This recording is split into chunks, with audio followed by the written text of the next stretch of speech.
Kung gusto mo ng mas marami kang magawa sa maikling oras, ang inbox mo ay pwedeng makatulong o makapagpabagal sa'yo. Bilang founder o leader ng maliit na team, dito nangyayari yung mga deal, mga follow-up, at dito din nagaganap ang pinaka-importanteng mga usapan. Kaya kapag ang inbox mo ay parang isang black hole ng mga to-dos at mga nawawalang thread, kailangan mo ng extra support. At dito papasok ang mga tools tulad ng Mailbutler at Boomerang. They're both plugins for Gmail and Outlook designed to help you manage emails more efficiently. Sa video na to, ipapaliwanag ko kung ano ang ino-offer ng bawat tool, paano sila kinukumpara at kung alin ang worth i-install lalo na kung ikaw ay isang busy na founder at gustong manatiling focus. So, unang-una, ano nga bang Mailbutler at Boomerang? Simulan natin sa mga basics. Ang Boomerang ay isang plugin na matagal na sa market. Nakafocus ito sa pag-schedule ng reminders at pag-snooze ng mga email. It's built to help you send emails at the right time, remind you to follow up, and temporarily hide messages so you can deal with them later. Simple, useful, at it works directly sa Gmail and Outlook. Samantalang ang Mailbutler naman ay isang mas feature-rich na plugin na nakakabin sa parehong platform pero may mas malawak na toolset. Kasama sa Mailbutler ang AI-assisted writing, smart task management, follow-up tracking, email scheduling, read receipts, internal notes, shared templates, at marami pang iba. Parang may mini productivity system ka na na-build sa inbox mo. Parehong ginawa ang mga tools na to para gawing mas madali ang buhay sa email, pero ang isa ay nagbibigay ng mas maraming para magtrabaho ng mas efficient sa loob ng inbox mo. Kaya silipin natin ng mas malapitan ng bawat isa. Pag-usapan natin ng mga key features ng Mailbutler muna. Ang Mailbutler ay parang nagbibigay ng kompletong productivity toolkit sa loob ng existing mong inbox. Kaya hindi mo na kailangan baguhin ang paraan ng pag-work mo para marami kang magawa. Magaan itong gamitin sa Gmail, Outlook, at Apple Mail. Kaya sobrang dali nitong i-integrate lalo na kung overload ka na at ayaw mo na mag-adjust para sa bagong system. Ang talagang standout dito ay ang AI Smart Assistant. Kaya nitong magsulat ng buong email mula sa simula, mag-rephrase ng mensahe sa ibang tone o i-condense sa mga mahabang thread para maging summary na pwede mong basahin ng mabilis. Para sa mga busy na founders, sobrang game changer nito. Pwede mong isulat ang mga email ng mas mabilis, respond to messages without overthinking, and catch up on threads without digging through every single reply. May email tracking din ito na nagsasabi kung kailan binuksan ng tao yung message o kapag na-click na nila yung link. Kung nagpo-follow up ka sa isang proposal, pitch, o partnership, malaking tulong to. You don't have to second guess whether your message landed on or got lost in a shuffle. And that just helps you follow up at the right time, not randomly hoping na babalikan ka nila. Isa pang key features ng Mailbutler ang email scheduling. At oo, meron din naman ang Boomerang, but Mailbutler's version is baked into much larger system. Pwede ka magsulat ng email kahit kailan at schedule na masend ito later. Perfect to kung tatrabaho ka ng late, travel, o gusto mo maghanda ng email nang hindi naka-istorbo sa mga off hours. But what really makes Mailbutler different is how it helps you manage your inbox beyond just writing and sending. Pwede mong gawing task sa mga emails i-assign sa team members o mag-set ng follow-up reminders para walang makaligtaan. Kung ang inbox mo na rin ay nagsisilbing to-do list mo, which aminin natin, madalas ganun na nga, makatulong talaga to para mapanatiling organized ka nang hindi mo na kailangan gumamit ng isa pang app. Pwede ka rin maglagay ng notes sa email sa sobrang handy kung babalikan mo yung thread at kailangan mo ng context o kung ipapasa mo na sa iba. Nasa isang lugar lang ang lahat, walang kailangan i-forward, walang hanapan sa Slack, at walang side comments na nawawala. At kung may team ka o VA na tumutulong sa'yo, malaking tipid sa oras ang shared email templates. You can create repeatable responses, onboarding steps, FAQs, status updates, and make sure they'll be used consistently. Nakakabawas ito ng decision fatigue at natutulungan ng team mo na manatiling on-brand kahit hindi mo na kailangan bantayan bawat email na pinapadala. Hindi lang basta dagdag tricks ang binibigay ng Mailbutler sa inbox mo. It just turns it into a real workflow system, especially for founders who are juggling way more than just an email. Ngayon, tignan natin ang ilan sa mga key features ng Boomerang. Ang pinakakilala nilang feature ay ang email scheduling. Pwedeng magsulat ng email ngayon at i-schedule ito na masend mamaya. Pwedeng bukas, ng umaga, next week, o kung kailan mas malamang na magre-reply yung recipient. Sobrang handy nitong feature na to para maayos mo ang timing ng email mo at hindi sila matabunan. Kung tatrabaho ka sa weird na oras o gusto mo lang maging mas strategic kung kailan mag-send, sulit na si Boomerang dahil dito pa lang, meron ding Boomerang reminders na basically follow-up alerts. Kapag nag-send ka ng email at walang reply, pwedeng ibalik ni Boomerang yung thread sa inbox mo after ng set na time. Parang paalala na oras na ulit para mag-follow up. Hindi mo kailangan umasa sa memory mo para mag-follow up. Isang maayos na paraan nito para hindi lumamig ang leads, deals, at tasks mo. Isa pang feature na madalas makatulong sa mga founders ay yung snooze. It lets you hide emails for a certain amount of time and then have them pop back up when you're ready to deal with them. Kaya kung may mga bagay na hindi urgent o nakakapagod isipin, pwede mo itong itabi muna sa radar mo nang hindi na kailangan i-delete or forgetting about it completely. Meron ding inbox pause ang Boomerang.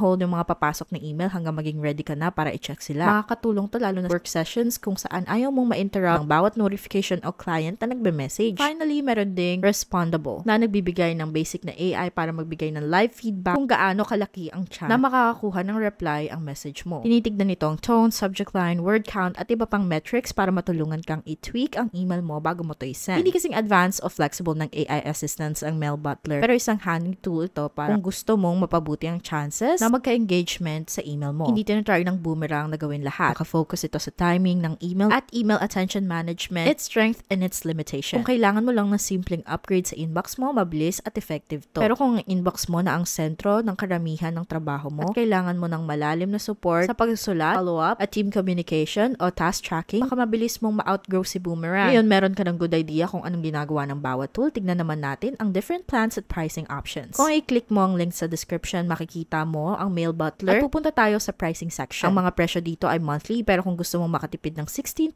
pwede mong piliin ang yearly plan. Ipapakita ko rin kung paano makakatipid ng extra 15% gamit ang aming code. Papakita ko yan after natin pag-usapan ng mga plans na to. May ilang options sila dito. Ang tracking plan na $3.95 per month per user per month. Kasama dito ang open tracking at link tracking. Sunod naman ang professional plan na $7.95 per user per month. Kasama na dito ang lahat na nasa tracking plan at madadagdagan pa ng features tulad ng pag-insert ng message templates, tag emails, pag-schedule ng emails para later, at paggawa ng shared inbox bilang collaboration hub. Sunod ay ang smart plan. Ito ang pinaka-popular na plan which is $12.95 per user per month. Kasama dito ang lahat ng nasa professional plan pati na mga tools tulad ng insights kung kailan at saan binuksan ng recipient mo ang email. At pwede mo na rin i-automate ang mga tasks mo para makatipid ka ng oras. Lastly, business plan na $29.95 per user per month. Kasama dito ang lahat ng nasa smart plan pati na rin ang dagdag na features tulad ng priority, customer support, custom email signatures at marami pang iba. Pero kung gusto mong subukan sila, pwede mo itong i-try for free. Pagtapos nun, kailangan mong install ang plugin pero sobrang dali lang talaga at straightforward lang. Once you've downloaded the plugin and logged into your email, this will automatically appear here. Dito makikita mo ang home. Ito yung homepage na nagtatrack ng emails na nagpapakita kung anong urgent at kung ano yung nakaschedule mo. Next is the email section where you can see what's been delivered and what you've received today. Sunod ay ang contact section kung saan pwede mong itag ang iba't ibang klase ng contacts at mag-filter din sila. Dito rin lalabas sa mga tasks mo, automatic na magpopulate na ipapakita ko sa iyo mamaya. At may activity tracking din so you can stay on top of what's going on. Ngayon, tignan natin ang ibang features. Sabihin na lang natin na gusto natin magpa-compose ng email gamit ang AI. Sabihin mo lang kung anong gusto mong isulat at pwede mong i-type ang gusto mong sabihin. Pagtapos nun, i-click mo lang ang insert at tatanungin ka kung may gusto ka pang i-adjust. Pwede mo itong pagandahin o mag-add ng to-dos na may kaugnayan sa email at kung saan itong ipapopulate ang mga tasks. Ang mga tasks na ito ay hindi lang makikita sa email kundi pati na rin dito sa task list mo. Kung gusto mong gumamit ng template, i-click mo lang yung maliit na green section sa compose window at makikita mo na ang lahat ng halimbawa. Pwede mo rin i-manage ang mga templates dito mismo. Sobrang dali lang at straightforward gamitin. Kung gusto mo makakuha ng extra 15% off, click mo lang yung free trial at lalabas ang mga subscription options. Dito pwede mong piliin kung anong plan ang gusto mo. Tracking, professional, smart, o business plan. Pati na rin ang bilang ng users kung anong payment period ang preferred mo. Then, ilalagay mo yung information, continue to payment. Para sa coupon code, i-type mo lang ang Charlie Chang Media MB at i-click ang apply. Makukuha mo yung 15% off. Siguraduhin lang nagagamitin mo yung code sa checkout kapag handa ka na mag-upgrade sa paid plan. Sunod naman na yung Boomerang. Kaya tignan natin ang mga iba't ibang options dito. Meron silang basic plan na libre. Sa plan na to, makakuha ka ng 10 message credit per month. Send later, Boomerang reminders, response tracking, read receipts, click tracking, respondable, inbox pause, at marami pang iba. Kasama rin dito ang meeting scheduling. Sunod naman ang personal plan na $4.98 per month, billed annually. Sa plan na to, makakuha ka ng unlimited message credits, supported accounts, email lang, at lahat ng features na kasama dito ang iPhone at Android apps, pati na rin ang notes. Tapos meron ding pro plan na $14.98 per month, billed annually. Sa plan na to, makakuha ka ng lahat ng nasa personal plan, pero may dagdag na unlimited meeting scheduling, responsive inbox pause, recurring messages, at insights. And lastly, meron ding premium plan na $49.98 per month, billed annually. Sa plan na to, makakuha ka ng lahat ng nasa pro plan, pero may dagdag na track by default, premium support at integrations tulad ng Salesforce CRM, pati na rin ang marami pang ibang options. Pwede ka rin makakuha ng 30-day trial ng Boomerang Professional para makita kung swak ito sa'yo. Kung ready ka na mag-sign up, pwede mo i-click ang link para mag-start. Kailangan mong i-download ang extension at mag-enter ng email address para to mag-populate sa iyong Gmail. Ngayon, pag-usapan natin ang mga pros at cons ng bawat isa. Simulan natin sa Boomerang. First off, it's clean, simple, and it's easy to use. It does a great job of helping you send messages later. Remember follow-ups at i-reduce ang inbox overwhelm. Kung ito lang ang kailangan mo, perfect na to. Pero hindi ito ginawa para maging isang buong productivity system. It's great for occasional help with timing, but it doesn't offer support for managing tasks, organizing conversations, or drafting better messages. Kaya kung dumami ang mga gagawin mo, baka magsimulang maabot ito ng limitation. Sa kabilang banda, ang Mail Butler ay maraming features features sa isang lugar. Mula sa paggawa ng smarter emails, pamamahala ng tasks, hanggang sa pag-track ng engagement, mas malawak ang kino-cover nito. At kung ang inbox mo ay may malaking part ng pag-run ng negosyo mo, malaking may tutulong ng extra tools nito. Ang only downside ay baka medyo overwhelming siya sa simula kung isang feature lang ang hinahanap mo. Pero kung gusto mo talagang i-streamline ng workflow mo at bawasan ng gamit ng tools, sobrang sulit siya. So, alin ba ang mas maraming features? Kung ang goal mo ay mag-schedule ng emails at mag-set ng reminders, okay na ang Boomerang. Pero kung nagpapatakbo ka ng negosyo, may team kang minamanage o maraming client emails ang hinahawakan mo, you probably need more than that. You need an email system that helps you write faster, track responses, assign tasks, stay organized, and show up consistently. Lahat yan nang hindi umaalis sa inbox mo. Diyan naman ang mga mail butler. Hindi lang siya maraming features, it gives you more of what matters. Hindi ka lang basta nilalagyan ng kung ano-ano, kundi tools na talagang makakatulong sa trabaho at communication mo araw-araw. Mas bagay talaga to para sa busy founder na walang oras para tutukan ng inbox nila o magpalipat-lipat ng 5 iba't ibang tools para mapanatiling organized. Ulitin ko, kung ready ka na subukan ng mail butler, huwag kalimutan gamitin ang Charlie Chang Media MB sa checkout para makakuha ng 15% off. Ayan, tapos ng video na to. Kung nakatulong sa iyo ang breakdown na to para malaman kung ano talaga ang kailangan mo, huwag kalimutan mag-like at mag-subscribe sa channel. Kung may tanong o comments ka, i-drop mo yan sa baba and we'd absolutely love to hear from you. Ang channel na to ay para talaga sa mga founders, small teams, businesses na naghahanap ng smart at simpleng tools para mapalago ang negosyo nila. Salamat sa panonood at kita-kits sa susunod!